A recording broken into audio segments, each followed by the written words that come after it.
వచ్చే అసెంబ్లీ ఎన్నికలు సార్వత్రిక ఎన్నికలకు సంబంధించి ఏపీలో టీడీపీ జనసేన మధ్య పొత్తు కుదిరిన సంగతి తెలిసిందే. కూటమిలో బీజేపీని కూడా తెచ్చేందుకు టీడీపీ అధినేత చంద్రబాబు, జనసేనాని పవన్ కళ్యాణ్ తీవ్రంగా శ్రమిస్తున్నారు. బీజేపీ ప్రస్తుతానికి సానుకూలంగానే ఉన్న నేపథ్యంలో అతి త్వరలో పొత్తులు, సీట్ల పంపకంపై క్లారిటీ వచ్చే అవకాశం ఉంది. ఈ నేపథ్యంలో చంద్రబాబు కీలక వ్యాఖ్యలు చేశారు.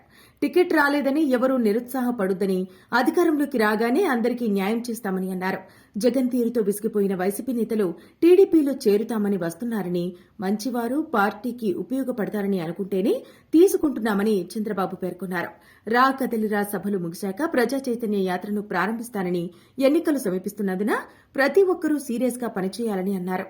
బీసీ సాధికార సభలకు మంచి స్పందన వస్తోందని, ప్రతి నియోజకవర్గంలో ఈ సభలు నిర్వహించాలని ఆయన పిలుపునిచ్చారు. జగన్మోహన్ రెడ్డి మోసం చేశారనే భావన ప్రతి ఒక్కరిలోనూ ఉందన్నారు. చంద్రబాబు పార్టీ శ్రేణులకు దిశానిర్దేశం చేస్తుండటంతో సర్వత్రా మంచి స్పందన వస్తోంది.